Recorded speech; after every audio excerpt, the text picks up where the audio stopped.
નમસ્કાર વિદ્યાર્થી મિત્રો, આપણે આગળના વિડીયોની અંદર અવરોધ અને તાપમાન વચ્ચેનો સંબંધ કઈ રીતે હોય એના વિશે જોયું હતું અને બે એક એક્ઝામ્પલ જોયા હતા. હજુ એના વિશે અમુક એક્ઝામ્પલ છે સ્વાધ્યાયમાં જોઈએ. સ્વાધ્યાયમાં પાંચમો એક્ઝામ્પલ.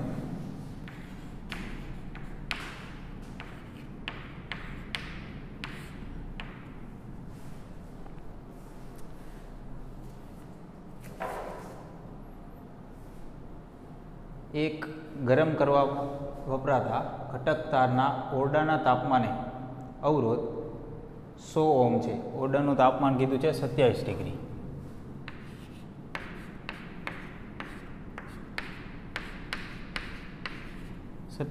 સેલ્સિયસ તાપમાને 100 ઓહ્મ અવરોધ છે.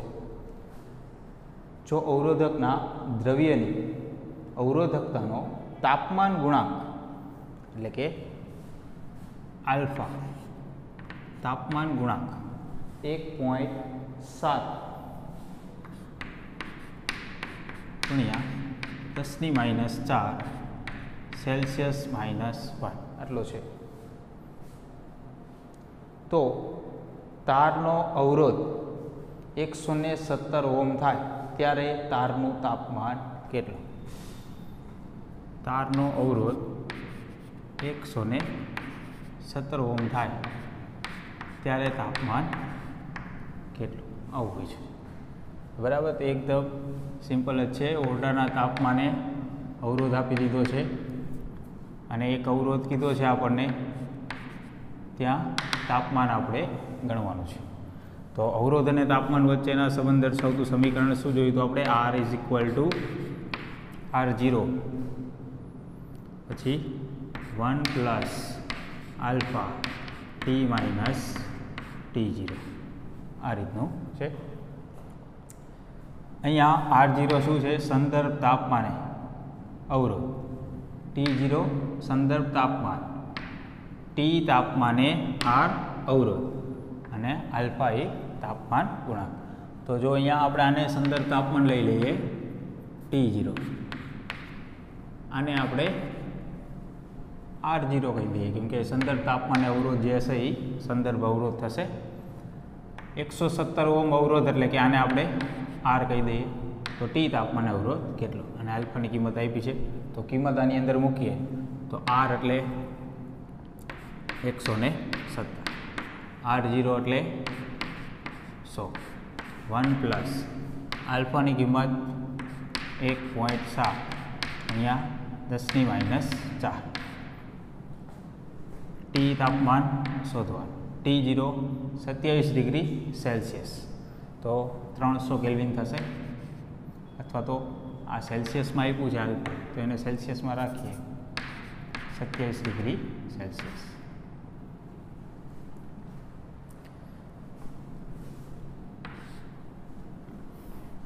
અને આ બાજુ લઈ લઉં છેદમાં, એટલે આ થશે 1.17 બરાબર. આ બાજુ થશે 1 + 1.7 10⁻⁴ T - 27.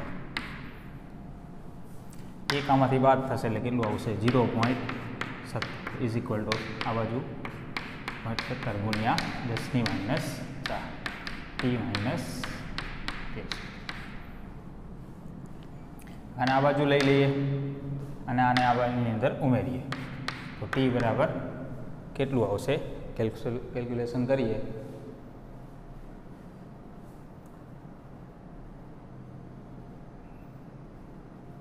એટલે આવશે 1027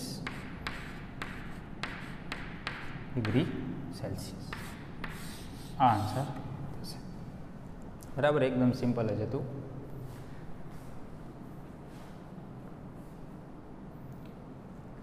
ના પછી 6 સ્વાધ્યાયનો 15 મીટર લંબાઈ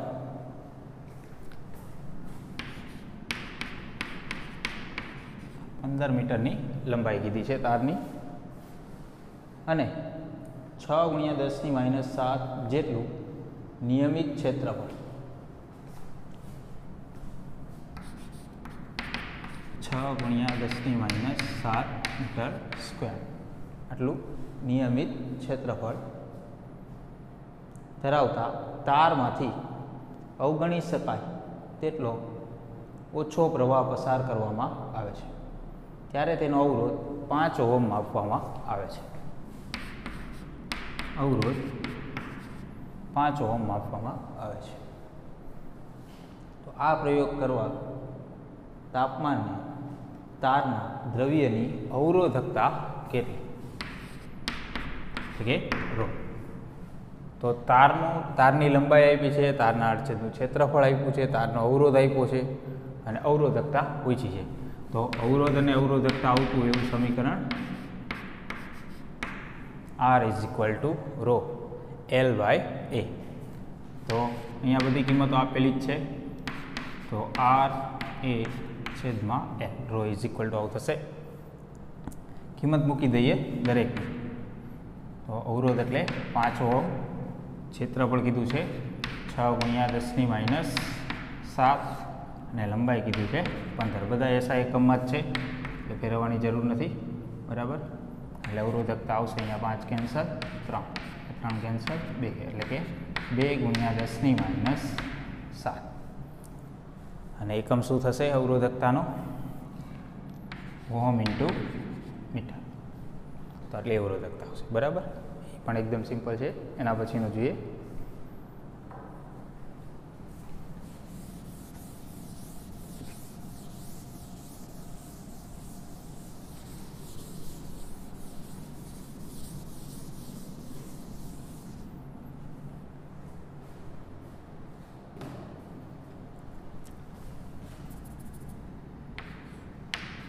સાતમો દાખલો જોઈએ. એક ચાંદીના તારનો 27.5 ડિગ્રી સેલ્સિયસ તાપમાને અવરોધ 27.5 ડિગ્રી સેલ્સિયસ તાપમાને અવરોધ 2.1 ઓહ્મ છે. 100 ડિગ્રી સેલ્સિયસ તાપમાને અવરોધ 100 ડિગ્રી સેલ્સિયસ તાપમાને અવરોધ 2.7 ઓહ્મ છે.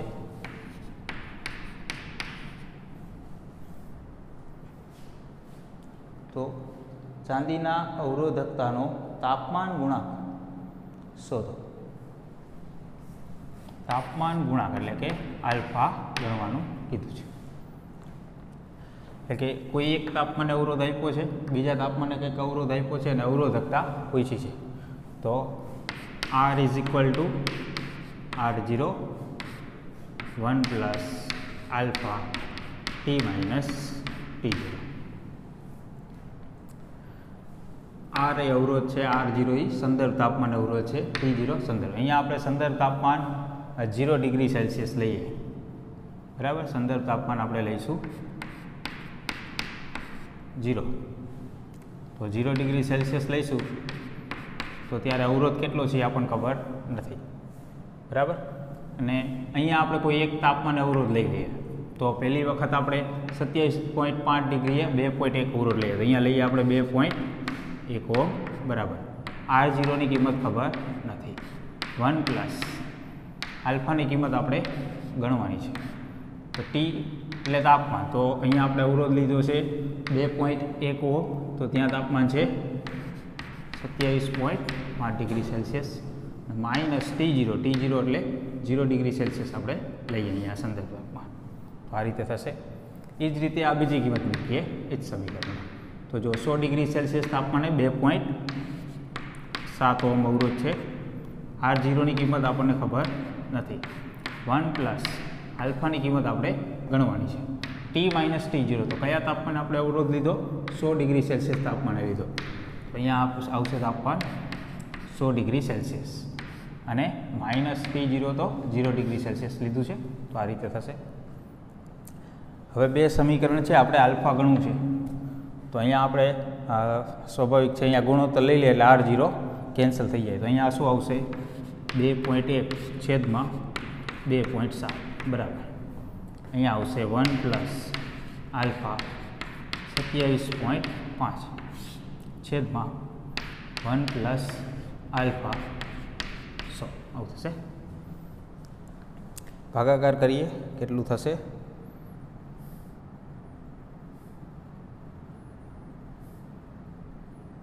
2.1 ભાગ્યા 2.7 0.777 આવે છે, એટલે કે 78 લખી દો. આ બાજુ છે 1 પ્લસ આલ્ફા 27.5 છેદમાં 1 પ્લસ આલ્ફા 100.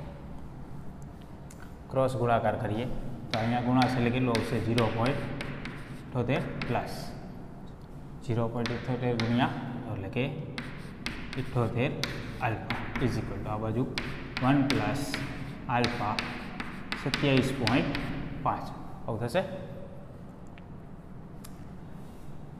હવે આને આ બાજુ લઈ લઈએ એટલે આમાંથી બાદ થશે, બરાબર, અને આને આ બાજુ લઈએ એટલે આમાંથી બાદ થશે. તો 27.5 બાજુ આવશે એટલે કેટલું થશે? 78 માંથી બાદ થશે તો 78 માઇનસ 27.5 એટલે કે 50.5 બરાબર. આ બાજુ જશે એટલે એમાંથી બાદ થશે એટલે કેટલો આવશે? 0.22 બરાબર. પછી આને આપણે આના છેદમાં લઈ લઈએ તો આલ્ફા બરાબર કેટલું આવશે? 0.22 ભાગ્યા 50.5 0.0043 એટલું થશે. અને પોઈન્ટ કાપીને લખીએ તો 4.3 10⁻³ સેલ્સિયસ -1 બરાબર. કારણ કે અહીંયા તાપમાન આપણે સેલ્સિયસમાં લીધું છે તો આલ્ફાની સેલ્સિયસ -1 તો આટલો આન્સર આવશે.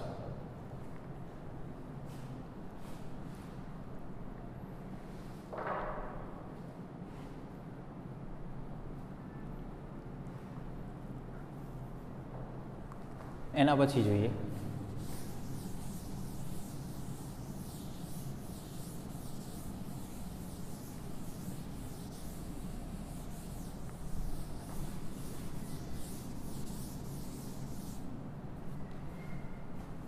સ્વાધ્યાયમાં 8મો દાખલો. એના પછી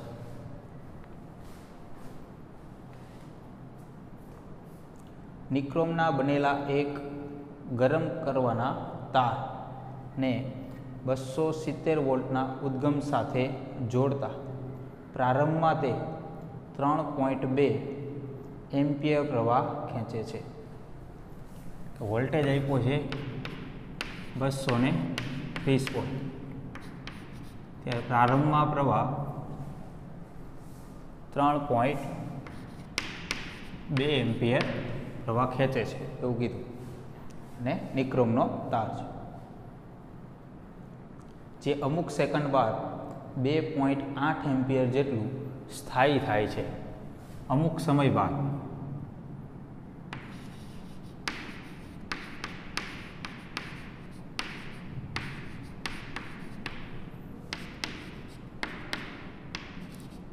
બે 2.8 એમ્પિયર જેટલો સ્થાયી પ્રવાહ બને છે. જો ઓરડાનું તાપમાન 27 ડિગ્રી સેલ્સિયસ જેટલું હોય, ઓરડાનું તાપમાન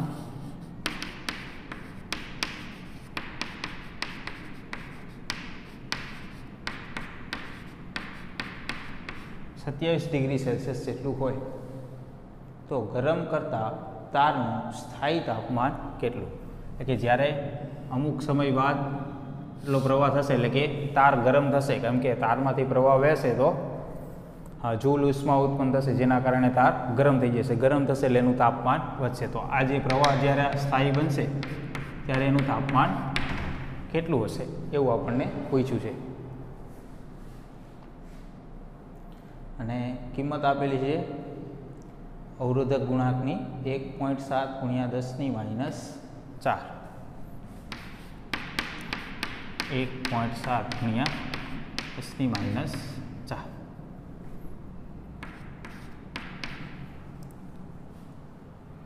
તો કઈ રીતે આપણે ગણશું હવે? તો જો અહીંયા આપણને શરૂઆતમાં આ બે કિંમતો આપેલી છે, આના ઉપરથી આપણે અવરોધ પહેલાં તો મેળવી લઈએ. તો R is equal to V/I એટલે કે 230 વોલ્ટ છેદમાં 3.2 એમ્પિયર એટલે એ કેટલું આવશે? આશરે 71.875 આટલો અવરોધ આવશે. આને આપણે R0 કહી દઈએ અથવા તો R1 જ કહી દઈએ, બરાબર. અને E1 I1 કહી દઈએ. તો અવરોધ આટલો મળ્યો, પણ આ અવરોધ હશે ત્યારે ઓરડાનું તાપમાન કેટલું હશે? 27 ડિગ્રી સેલ્સિયસ. બીજી વખત પ્રવાહ આટલો થાય છે, બરાબર. તો આને આપણે I2 કહીએ. વોલ્ટેજ તો એટલો જ હશે દર વખતે. તો R2 કેટલું થશે? P/I2. તો 230/2.8. તો R2ની કિંમત આપણને મળશે 82.143.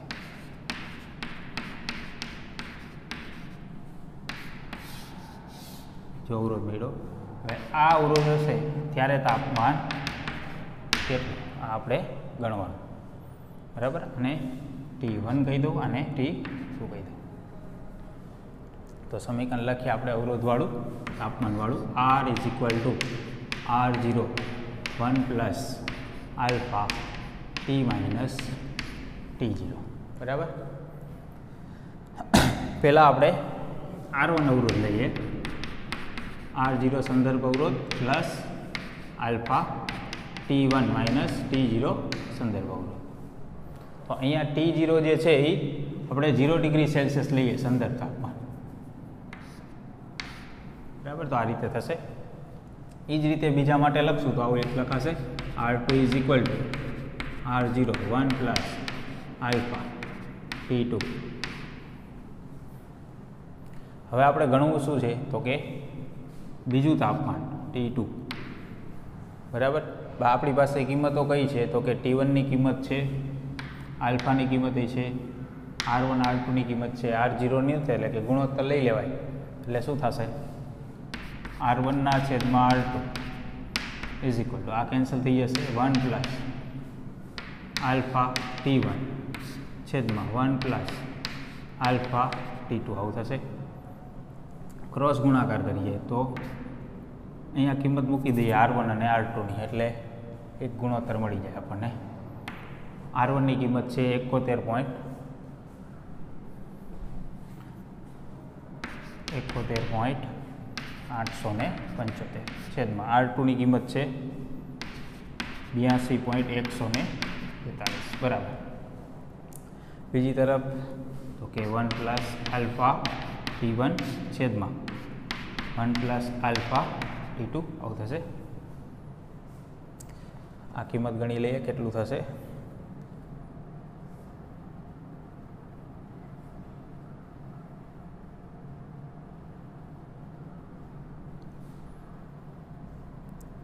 $71.875 ભાગ્યા 82.143 0.87. આ બાજુ 1 પ્લસ આલ્ફા T1 છેદમાં 1 પ્લસ આલ્ફા T2. ક્રોસ ગુણાકાર કરીએ એટલે આ બાજુ કેટલું આવશે? 0.87 plus 0.87 alpha T2 is equal to 1 plus alpha T1 આવું થશે. અને આ બાજુ લઈ લઈએ એટલે કેટલું થશે?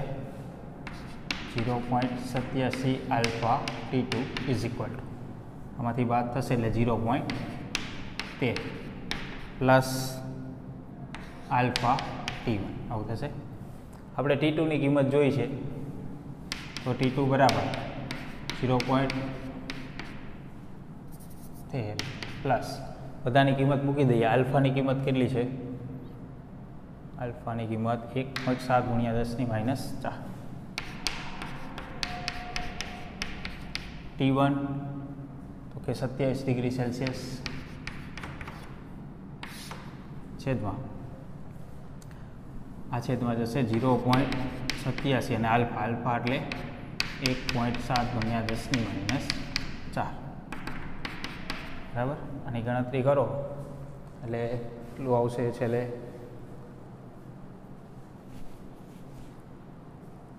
868.2 ડિગ્રી. બરાબર. 868.2 ડિગ્રી સેલ્સિયસ આટલું તાપમાન હશે ત્યારે પ્રવાહ 2.8 એમ્પિયર જેટલો સ્થાયી થયો હશે.